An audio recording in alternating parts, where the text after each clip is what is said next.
That weekend, Karter was with his mom, the defendant.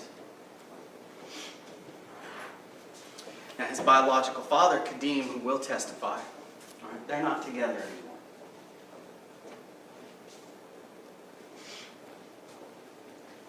So Mom, the defendant, picked up Karter Friday from daycare.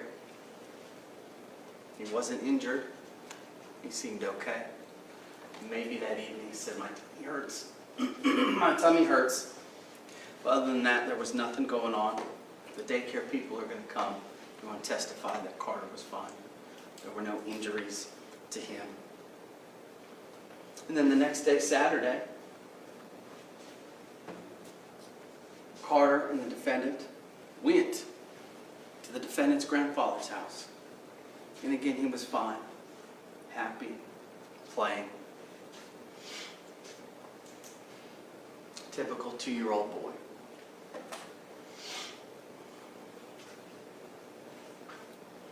Then the defendant had Karter by herself until Sunday evening when her new boyfriend, Kiyon, arrived. You were going to hear that from that Sunday evening until the day that Karter died, he was having stomach pain. He was throwing up. It wasn't until he went lifeless that anybody did anything to get that little boy any help at all.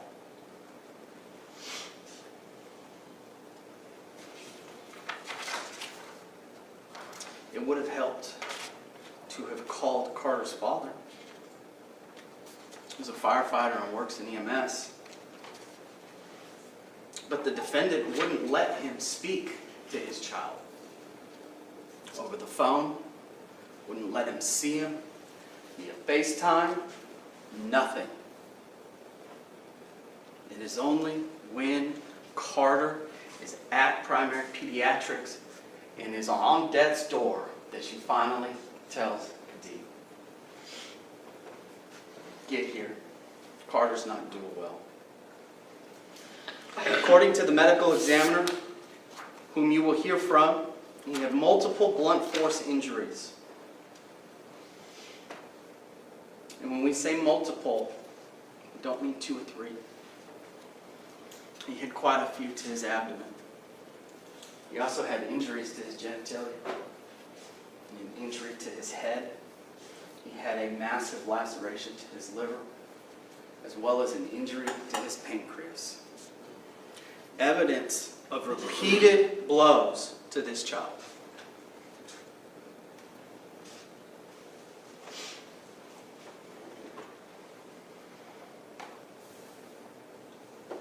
You are also going to hear, you're going to hear from 2 people.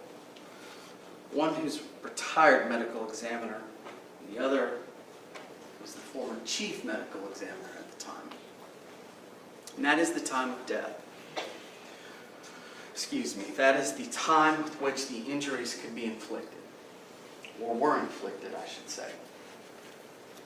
1 to 3 days prior to the death of the child. And you're going to hear from them. And that time frame is the time frame that this defendant, Kiyon Benton, had sole access and sole control over this child. Now, one thing you're going to notice, because I've said Kiyon Benton, he's not sitting over there. It's Kianna by herself. His charges are still pending. There's no deals with him. All right? They're just separated for the time being. That's it.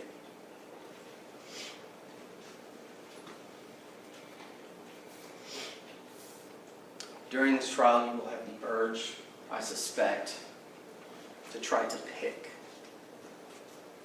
who did it. Which one beat him? Did they both beat him? Sorry to tell you that I do not have the answer to every question that you are going to have in this trial. But the testimony that you are going to hear is that the beating or beatings that this child sustained only when the defendant and the boyfriend or the boyfriend had custody. sole access to this child.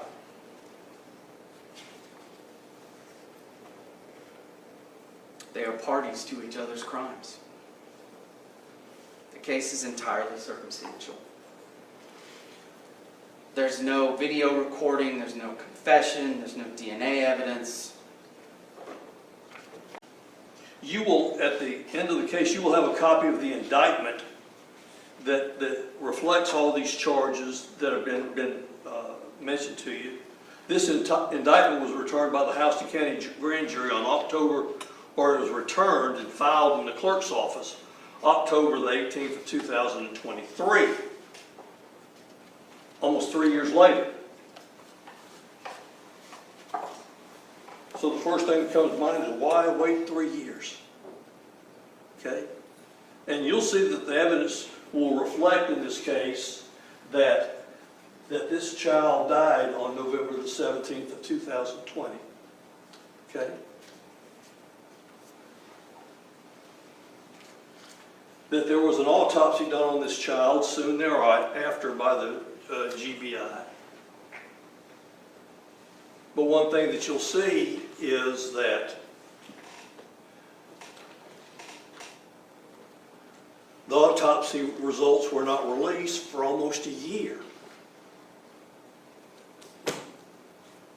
And you have to wonder why. And maybe the state can clear that up. I don't know. We'll see.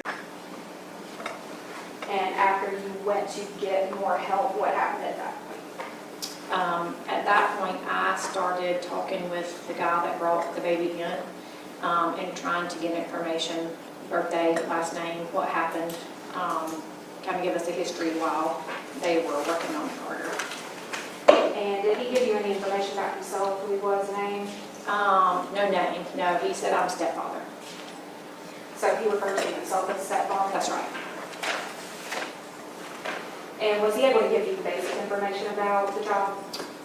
No last name, no date of birth. He just said I'm mom's boyfriend. As he told me what happened through the night, he knew that he had breathing problems, but that was the only information I could get from him during that time. During that time. So you sort of took on a comfort role for him? Okay. And what is going on while you're talking to him? They're resuscitating Karter. So they're trying to perform life-saving measures? That's correct. While they're trying to perform life-saving measures, the other medical personnel in the office, did the man that you were talking to tell you anything else? Yeah, he had told me that Karter had been vomiting all night and that when he went to get him up that morning that he was in a large amount of vomit and stool. And he knew that he had breathing issues, so he put him on the breathing machine. And as he had Karter on the breathing machine, Karter kept passing out. So he stopped and just brought him into our office because we were close. But on the way, he stated Karter bit me or he was biting me.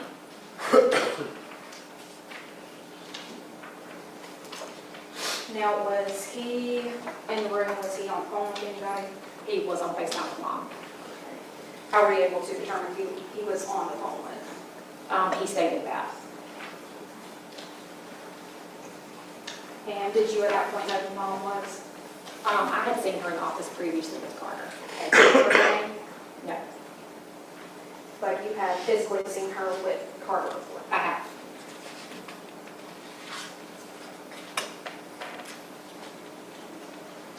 And while everybody else in the room is working on Karter, did he say anything else? Yeah, he kept questioning, is Karter okay? Is he breathing? And he was talking to Mom on the phone, and he would say, I can't see you, there's too many people in here. I just need you to hurry up and get here. And then he would ask again, he asked several times, was he breathing? And then he would rely that to Mom on the phone and just say, I can't tell, again, there's so many people in here, I need you to get here.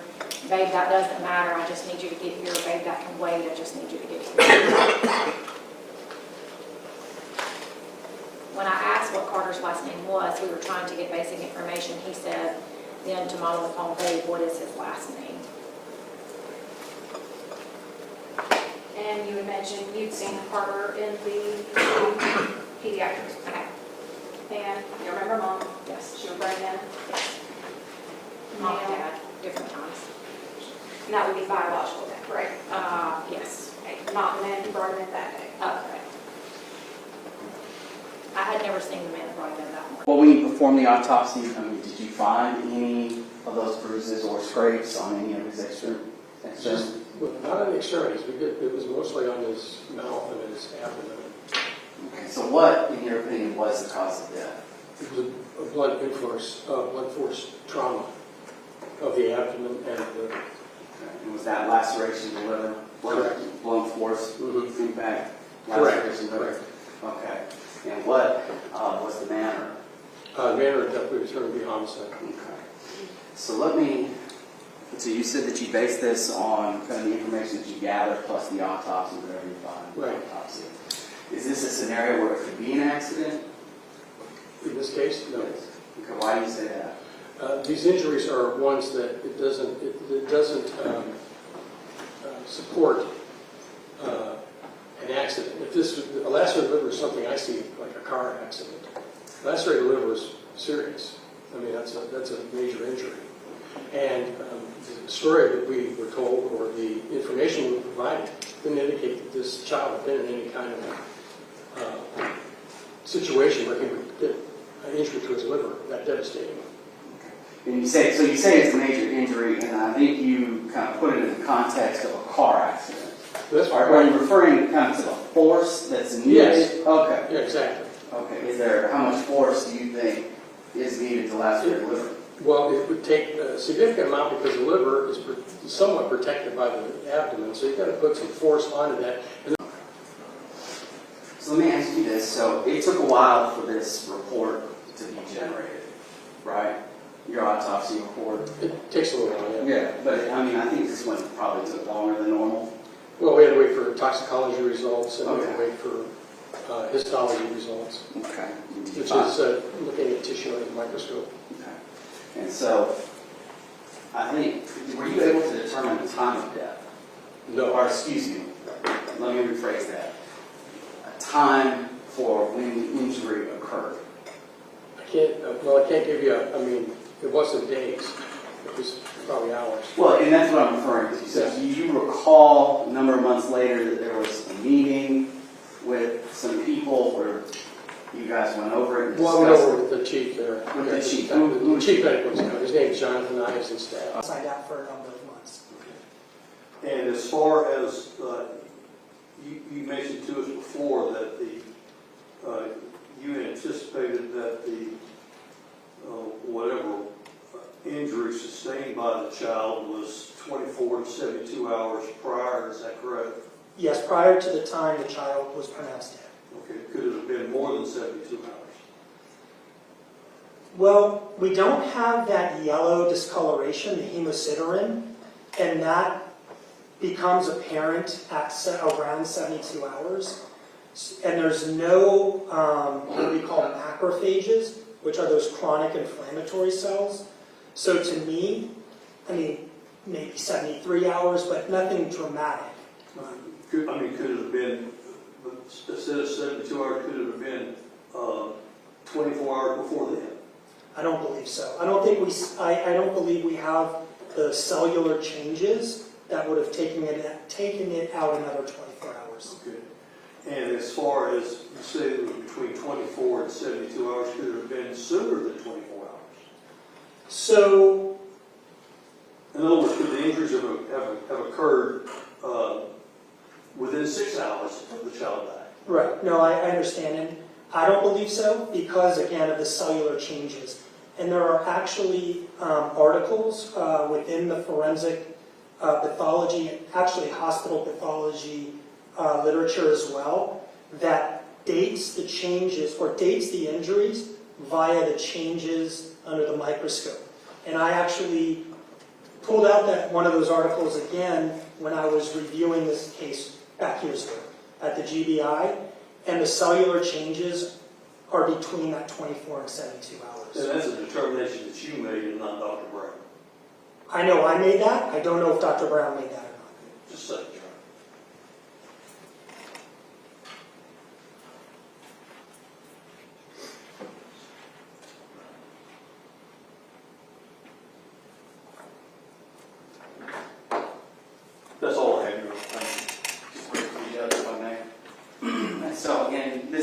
you kind of reviewed everything, you guys had toxicology reports at this point, didn't you? Oh, everything, yes. Okay. Did that influence at all your decision as far as the timing of the death, or, I mean, was there anything in the toxicology? I don't believe so. I haven't looked at the toxicology in a while, but the toxicology, obviously with it not being in the cause of death or even the contributing cause of death, it played no role. If it was positive, it played no role. Now, this is a lacerated liver injury, correct? Yes. Okay. What kind of pain would one experience with that? That's why it would be very painful, and it's because the cover, anyone who's had like a ruptured appendix or has had an appendicitis or like diverticulitis, the reason they go to the doctor is because they're uncomfortable or in pain. And the pain is because you get stretching of the outer surface of it. So the liver has the same covering on the outer surface. And so when you cut that, it's painful. And that fits with the stories that we were told that the child had been complaining of belly pain. I believe it was for a few days. With Karter, would you be able to speak to him over the phone? Yes, sir. Most of the times I would either FaceTime or talk to him on the phone. Would you do it like once a day or multiple times? Or Average once a day. okay. Okay. That weekend, did you get to FaceTime him at all? No, I did not. Okay. Did you ask? Yes, I did. Who? Miss Davis. Okay. And she had Karter that weekend. Yes, sir. Right.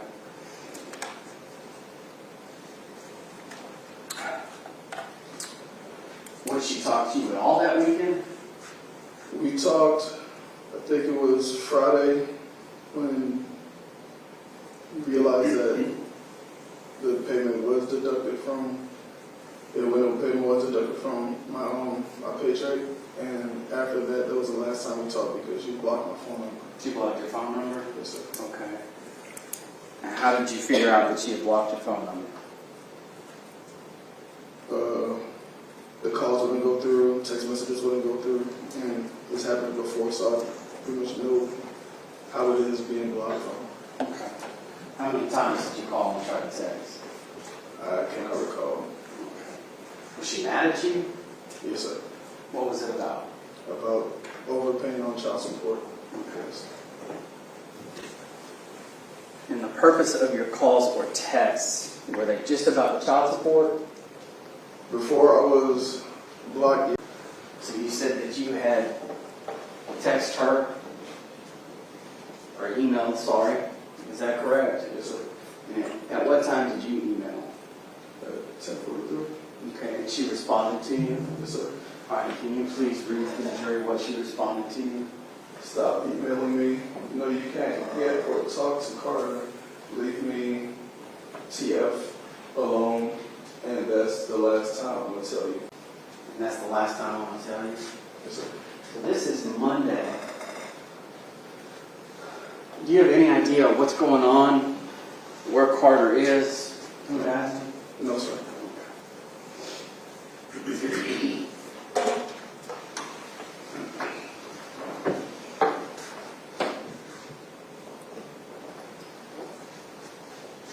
Did you guys have any communication after that email on Monday? No, sir. Was there a phone call? No, sir. Did she call you about needing to get Karter? Oh, yeah. So later on that night, she did call me. And I'm not too sure if it was a call or a text, but I know we did talk later on that night Okay. for her saying that I need to take off of work the following day so I can keep Karter. Okay. Did she tell you why? She said that he's sick and he's been throwing up. He's been throwing up. Did she tell you how much he's been throwing up? No, sir. Did she tell you if anything had happened to him? No, sir. Okay. And did you take work off? And I did not. okay. Why was that? I didn't take off of work because I was pretty much begging to even see him, FaceTime him, and I would get no response. And even to the point of like, I would kind of like make concessions with him. Like, if you let me FaceTime him and see him, then I'll take off of work and I'll keep him. And those were going unanswered. And Only thing she told me was just that he's been throwing up and he's sick. I need to take off work. You wish that you had? I did.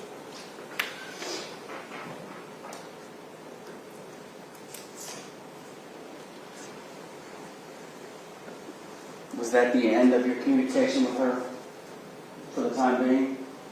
We talked Tuesday morning when I was already at my part-time job, and that's when she told me that Carter's being rushed to the emergency room now. I need to get back. Okay. You remember what time that was? It was in the morning time. I said approximately 8 or 9. Okay. Did she say what was wrong with him? No, she just said that he's being rushed to the hospital. She didn't say what was wrong. Okay. And he was being rushed to the hospital. They don't think this will be from a fall. Okay, so it's not from a fall, and it's just multiple impacts that cause the injuries, to the internal injuries. Okay. It's like, getting hit with stomach real hard. Well, here's the other part of it, is that I understand this is the Georgia Bureau of Investigation that does these autopsies. Okay?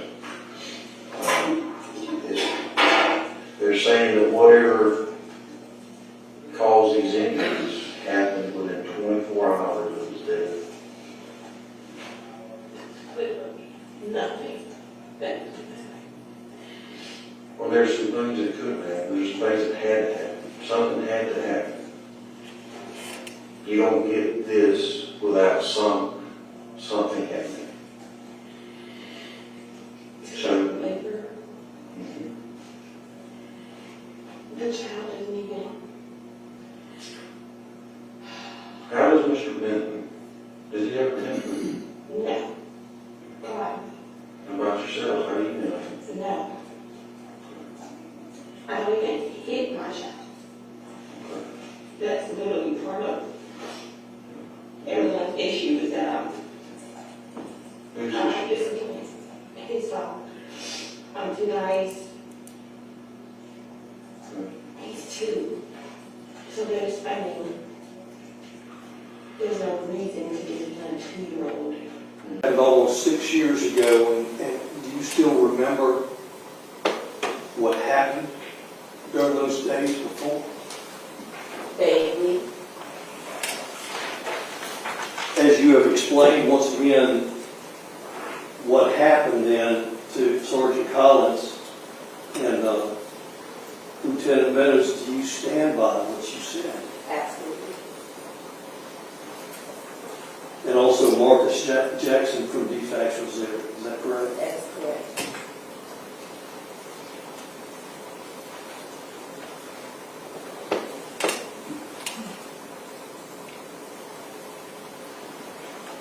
During the period of time after Carter passed away, did you try to stay in touch with the sheriff's department or law enforcement of some sort as to what was going on with the investigation? Oh, yes. Yes, absolutely. I mean, what would you do? I was consistently calling them for the 3 years.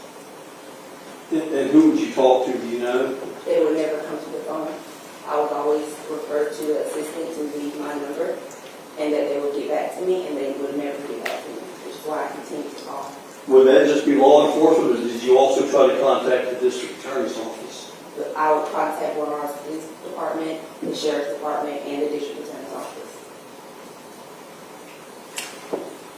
And you heard the testimony of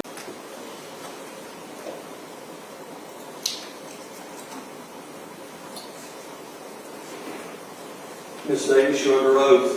Once again, did you ever do anything to harm your child? No. Did you ever do anything to where you were reluctant or unwilling or unable to seek medical care for this child? No.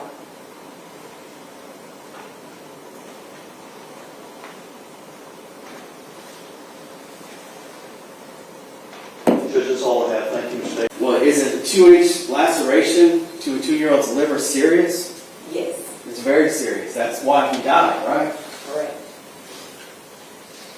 But he didn't say, point, he wasn't crying, it wasn't really alarming to you, was it? He was not crying, he was not crouching over, he was not holding his stomach, he was not doing anything except for saying, "Mommy, stomach hurt," and vomiting juice. And you expect the jury to believe that a 2-year-old crybaby, who you said cried over everything, who had a 2-inch laceration of his liver, wasn't really crying? I expect him to believe what I saw and what I presented. And you repeatedly denied that he would have done anything to your child.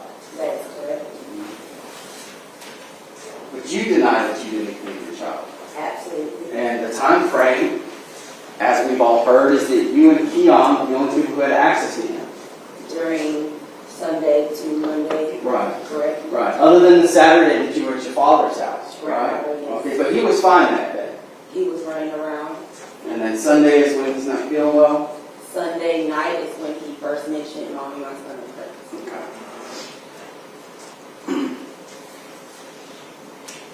And then it's Monday?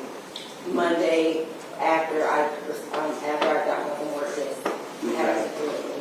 But you say Kiyon would never do anything like that. That is correct. But you deny having done this thing. That is correct. So who would have done it if the only 2 people were he and you? That is a good question. So we just don't know. We don't. Considering, and I will say this, nurses, they've all testified that my child did not have bruises on his body when he was presented to them. That is Tuesday morning. So, according to that time frame that you're trying to give me, by Tuesday morning, if something like this would have happened, he would have absolutely shown bruises or something on his body to a complete staff of medical professionals. And every one of them got on the stand and testified that they saw nothing.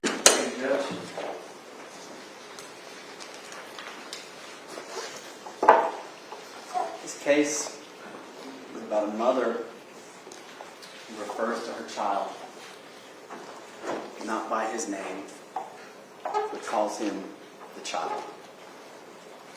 That child's name is Karter Ambrose, and his mother killed him. Repeatedly called him the child. He didn't have a name, he didn't have an identity, which he testified. He was just the child, like an unnecessary piece of chattel or an object that gets thrown in the kitchen junk drawer. I told you from the start, you don't have to choose who did what. They are each party to the crime of each other. They are parties to each other's crimes. And there is no doubt when 2-year-old Karter was murdered. He was murdered by the 2 people who were supposed to care for him. Now, I get 2 opportunities to talk to you. So I get this opportunity, and then the defense is going to get to talk to you, and then I get to come back. At this point, I kind of want to walk you through the indictment, because there's a lot going on, so I want to take it charge by charge. So count 1 is malice murder. All right? Now, the defense pointed out something, I think when talking about malice murders, murder that involved premeditation. Premeditation is not an element of malice murder. Malice can be formed in an instant. A depraved heart. And they're saying that either she did it maliciously, with malice aforethought, or, and they've also got Kiyon Benton charged with the same thing. He's not here. He's not here. Of course, they're being tried separate, but if he was there when this happened, then why is he not here to testify against Miss Davis? Because it didn't happen.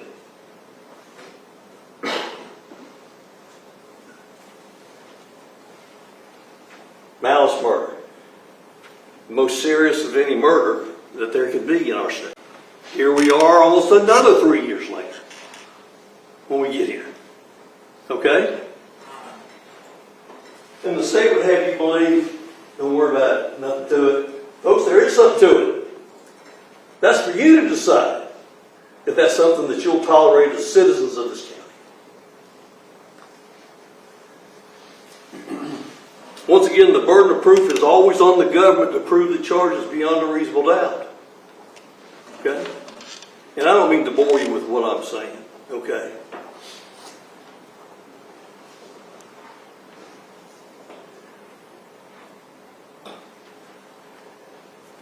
You know, there's the way that I was raised, if there are flies on something, then there's a problem. Okay? And there's flies all over the phone. Doesn't bother bringing anything like that up. But justice has no expiration date. Carter's life had the expiration date. But this trial does not. You want a smoke screen? There it is. That's their smoke screen. Be mad at the state. Don't be mad at the two people who had custody of this child when he suffered a 2-inch laceration to his liver. Alright, y'all may see it. The jury has sent out a note that they are deadlocked. They did not include a count. I am inclined, obviously I'm going to Allen charge them. I am inclined to ask them without which way, but just ask them for a count. Because I think it matters if they're 6'6" or 3'9", or what have you. Or I can just read the Allen charge and we can wait on that.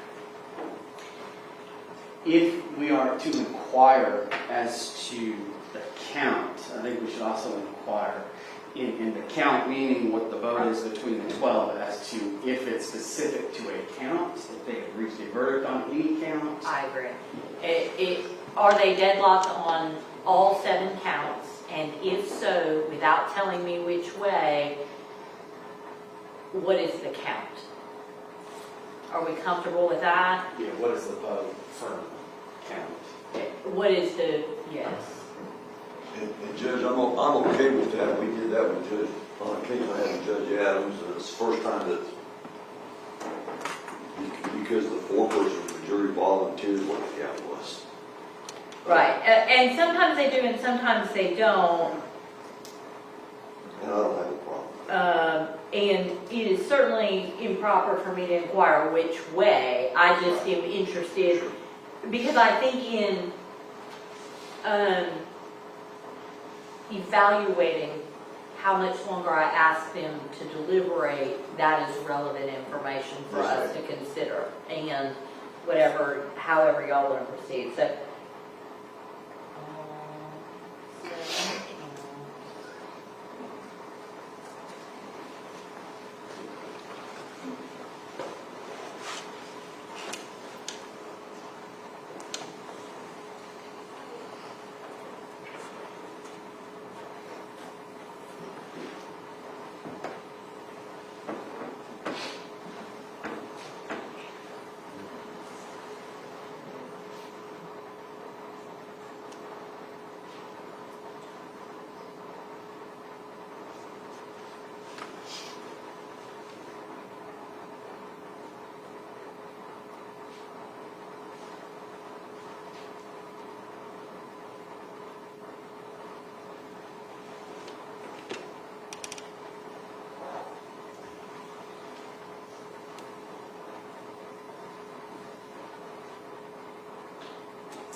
All right, it just says, are you deadlocked on all 7 counts?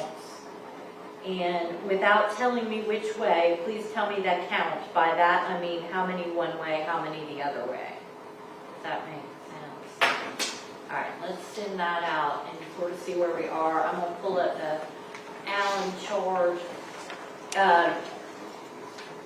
I know that there was, at least as to some counts in some opinion yesterday, a juror who had indicated that they were not going to change their mind, but I still think it is probably appropriate to Allen charge them before we make any decisions.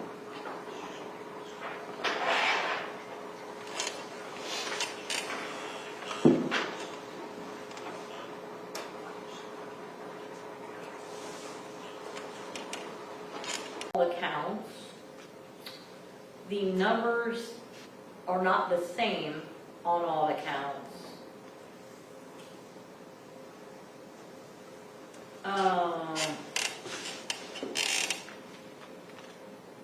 They range from 11-1 to 7-5. So I'm gonna Allen charge them and we'll see. But it sounds like, count 1, they're 3-9, count 2, they're 4-8, count 3, they're 9-3, count 4, they're 11-1, count 5, they're 7-5, count 6, they're 7-5, count 7, they're 11-1. So, bring them in for me, please.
Ladies and gentlemen, you've now been deliberating on this case for a period of time, and I think it's proper, based on your notes to me, to advise you further in regard to the desirability of an agreement, if possible. The case has been exhaustively tried by both sides. It's been submitted to you for decision and verdict, if possible, and not for disagreement. It's the law that a unanimous verdict is required. And while this verdict must be the conclusion of each juror and not a mere acquiescence of the jurors in order to reach an agreement, it is nevertheless necessary for all jurors to examine the issues and questions submitted to them with candor and fairness and with a proper regard for and deference to the opinions of each other. A proper regard for the judgment of others will greatly aid us in forming our own judgment. Each juror should listen to the arguments of the other jurors with a disposition to be convinced by them. If the members of the jury differ in their view of the evidence, the difference of opinion should cause all of them to scrutinize the evidence more carefully and re-examine the grounds for their opinions. Your duty is to decide the issues submitted to you if you can conscientiously do so. In conferring, you should lay aside all mere private opinion and bear in mind that the jury room is no place for taking up one side or the other of a cause or maintaining a spirit of controversy either side of a cause. You should bear in mind at all times that as jurors you should not be advocates for either side. You should keep in mind the truth as it appears from the evidence examined in light of the instructions of the court. I'm going to ask you to retire to the jury room for a reasonable time, examine your differences in a spirit of fairness and candor, and try to arrive at a verdict. I will also tell you that if you have a verdict on some counts and not other counts, if you will notify the court of that. All right? Thank you, ladies and gentlemen. I'll ask you to step back to the jury. Oh, wait. One other thing. We had some discussion, the lawyers and I had some discussion in chambers about whether or not they were entitled to know the count, well, which way the count was going based on the note that the juror sent out. I'm going to stand by my ruling on that issue, and in doing that, I'm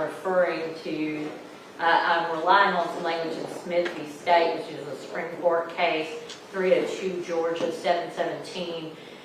which also references Sears, which is 270 Georgia 838. So just for the record, I shared all of the contents of the note except for which way the count was going, and candidly, it was not identified using the terms guilty and not guilty, but was identified in other ways from which I think that is would be the only conclusion the parties could draw, and I don't think that's proper. But I did share the count as the discharge, which I think the parties are entitled to know, and we've responded accordingly. So let's make sure that light's off every time we take a note from them, and we'll stand and recess until 1:30. Yes, ma'am. And y'all make sure you're back so that we can We'll get it taken care of. play that video as soon as they're all back. So maybe a few minutes before 1:30 in case they're fast. The rest of them can go. That note tells them that. Did they respond to your question? Yes, I'm sorry. They said that possibly on count 7, not on arrest, but I should have read it out loud. I'm sorry. I was thinking about the medical issue. I want to make sure that's not emergent. I did not think that it was, but they're real need of a break. It's the way that was communicated to me. So I want to let them do that. Mr. Ball, bring that last note back to me, please. I'm sorry, I'll get it back. Okay.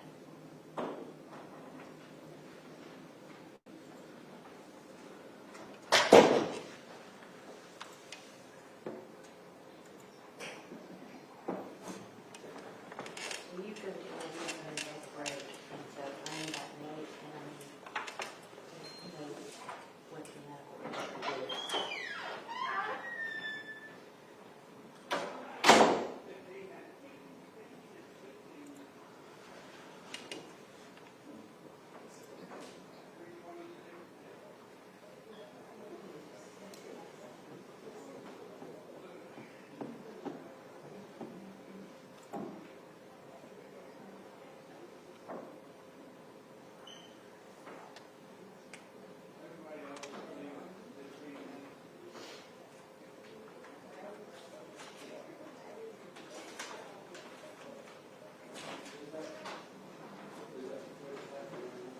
Jurors still back there? You want me to send her out?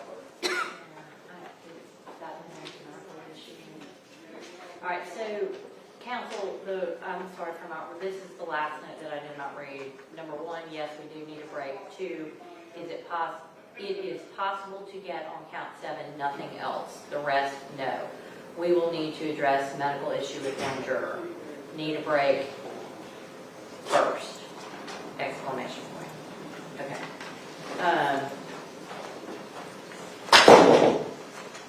Here's You know the what other number we're on? the ladies who. Yeah, okay.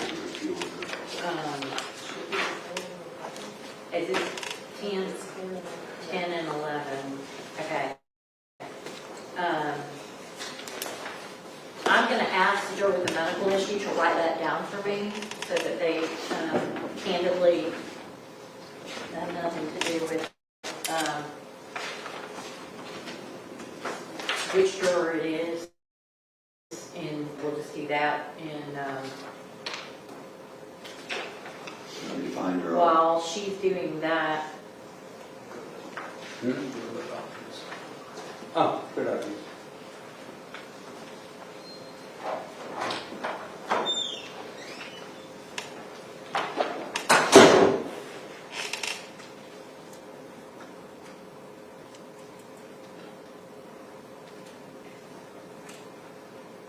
and I've just written, please share your medical issue. I don't want to bring you out unless necessary. Give that to her. Counsel, while we're waiting on that, what do we think on the deliberations? As it relates to what? Do you want them to continue? Are you asking me to declare a mistrial? So they told us they were deadlocked fairly quickly this morning. They were out a couple more hours. They watched 2 additional pieces of evidence. They were out another 30, 45 minutes after the second piece of evidence. The foreperson indicates the only movement is on 1 of the 7 counts, and that he characterized as possible, not on the other counts.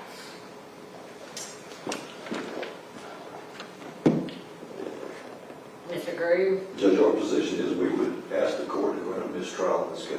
All right, Mr. Dwayne? Well, we had an indication from regardless of what's happened in the past, now they're saying we might be able to reach an agreement at least at 1 count. But we also are waiting the note back from the ill juror, because if the ill juror has to be removed from illness, then we're starting back over again.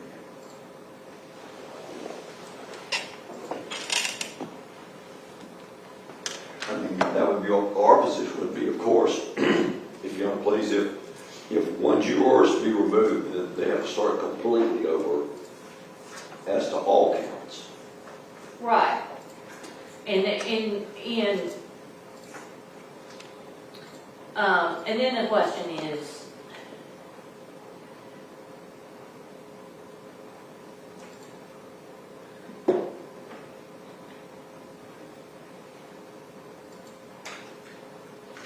well, and I guess it depends on, this is a 7-count indictment. And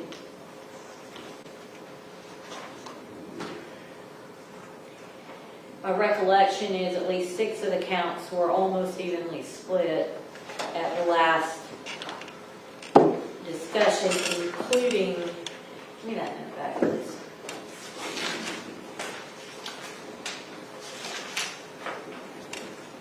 And count 7 last time was an 11-1 count. So you're still, when we talk about are we making progress, that is where we are on that last count. I think it's necessary to hear from the other juror before we make a decision. Probably. Mr. Dwayne, is there something else you want to add on the record? I am interested in what the response is from the juror.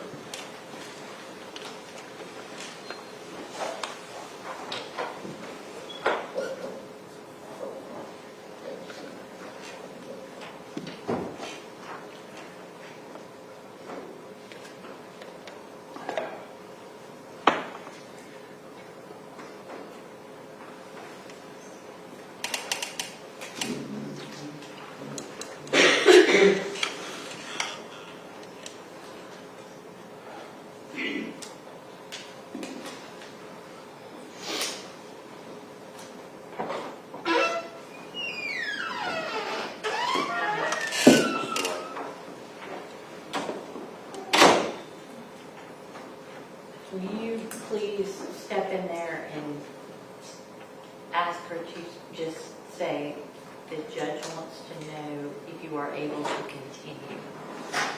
Well, never mind.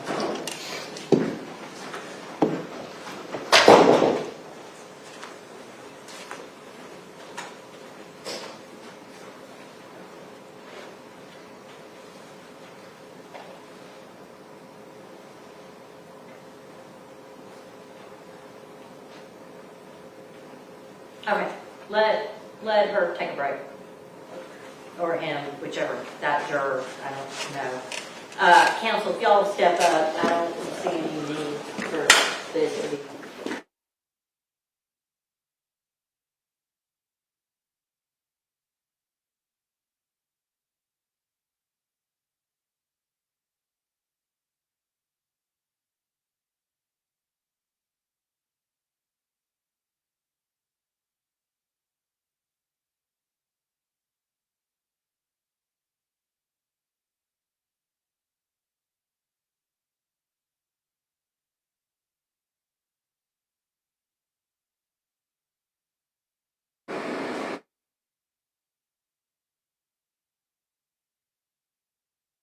All right, based on the information shared by this juror with regard to their medical issue, it is not something that the court finds at this point or that the juror is requesting would require substitution. They just needed a break. I think it was more to emphasize their need for a break than that there was a separate issue, which I didn't understand clearly. So, the defense has made a motion for mistrial. Mr. Dwayne, I'll hear any comments you have. At this point, Your Honor, if, based on what they're telling us, is accurate as to count 7 and the other counts, I don't see us going really anywhere meaningful at this point. So I think at this point, the court probably should grant the mistrial. All right, I think it is proper to do it with the jury present and for me to inquire on the record whether they're able to reach a verdict or not. So we'll give them a few minutes to get instead and come back up and then we'll see what they have to say at that time, and barring any additional information, that's probably where we're at. But we'll let them finish their break, and we will wait and inquire at that point and go from there. All right? Thank you. So y'all just kind of hang out in here a few minutes while they're open to break, and then we'll go from there. All right. We'll stand in recess till, let's say like, I told them to try to keep it to 10 or 15 minutes, so hopefully 5 or 10 minutes because we've been talking. All right. All right, this is my proposed note. Do you believe further deliberations are likely to result in a unanimous verdict on all counts, some, or one count? Can you share the current count without telling me which way, just numbers? And I'll put as to each offense so that we have some idea of what we're dealing with. Because obviously we want a verdict if we can get one, but they have now essentially been out a significant time considering the time it took to present the evidence. And so before we ask them to come back on Monday, I need to make sure that we have done everything. Or before we send them home without a verdict, I need to make sure. So we want to make sure we're doing all the things. And once again, we would stand by our motion. All right. All right, and the answer to my first question, the answer is no. Do you believe further deliberations are like? Then I asked for the current count.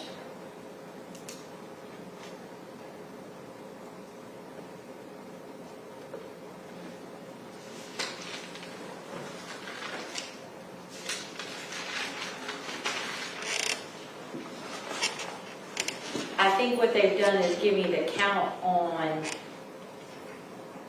well, I don't know what they've done.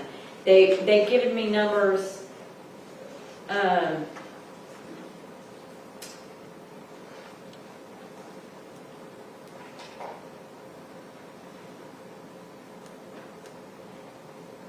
don't add up to 12 on 2 of the counts. So I'm going to inquire further.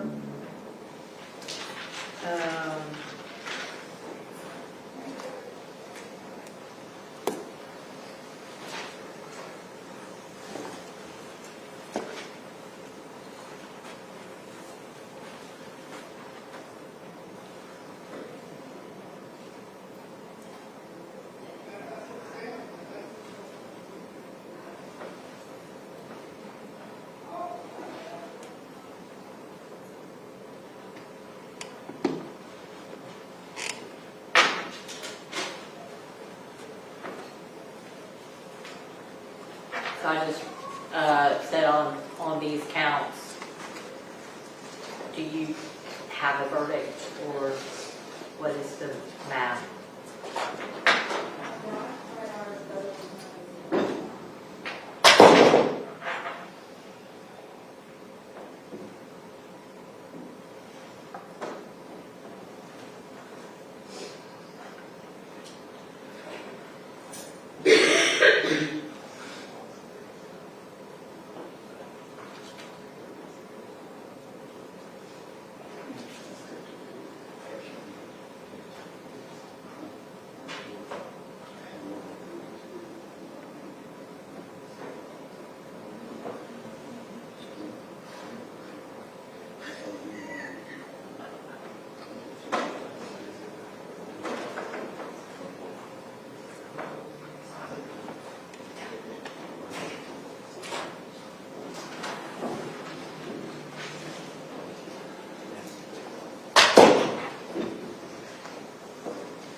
No, I've not seen this. Okay, they have sent this note that the bailiff just handed me, says jurors have stated we will have the same result on Monday, no further deliberations are needed. So, based on that, I'm going to declare a mistrial and excuse this jury. If you will get the alternates and let me bring them in and just give them some final instructions, then we'll release them. I don't know what the release is. 13.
Hang on to the alternates for me, okay?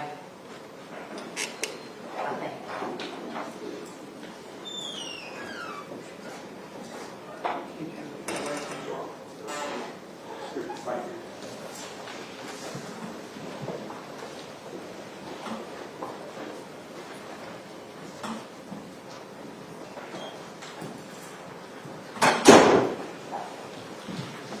All right, ladies and gentlemen, as we've discussed, a verdict in a criminal case needs to be unanimous. As you are unable to reach one, I'm going to declare a mistrial in this case, and this will complete your service for the week. You can leave your buttons behind, leave your notepads in your chairs. You just tear those up and shred them. Nobody's going to read your notes or what have you. The clerk will have a check for you that will have a stub that will prove you were here Monday, Tuesday, Wednesday, and Friday for your employer. If you need something additional, you can contact the clerk's office or my office and we'll let you do that. I told you about 50 times not to talk about the case or let anybody talk about it with you. At this point, you may talk about the case if you wish. You're not required to, but often the attorneys may want to know what you found persuasive or didn't find persuasive or what have you. So I always let you know that it is not improper anymore for you to talk to whoever you want to about this case and your service on it. You are, of course, in no way required to do so. Make sure you get all your personal items. Leave me my buttons so I can recycle them for the next group. And Mr. Davis will show you out. Mr. Bob will show you out the back door. Okay? Thank you, ladies and gentlemen. Just leave them in the seat. Yeah, that's fine. We'll pick them up.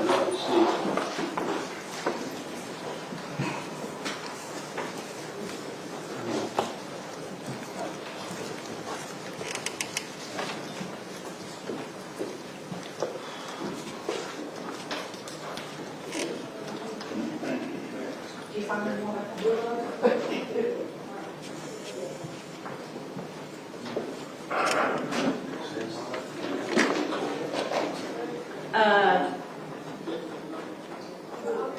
All right. Did we set a date in the other one? November sometime. So that's going to be my first available for a retrial. The state will need to decide whether you want to retry this one on those dates or try the charge co-defendant if you're going to retry the matter. Just be thinking about that so we can get scheduled. This is the oldest case on my docket, so I'm going to be pushing to get it retried again, okay? Will you issue an All right. order on the mistrial? Will you issue an order on the I mistrial? will, and I'll do that before I leave. All right, we'll stand in recess.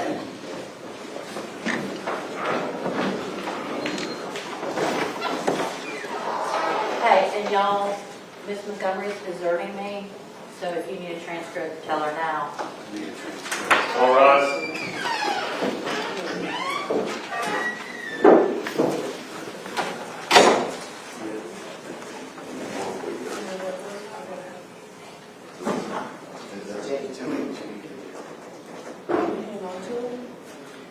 Okay, you'll make sure she gets out to the car, okay?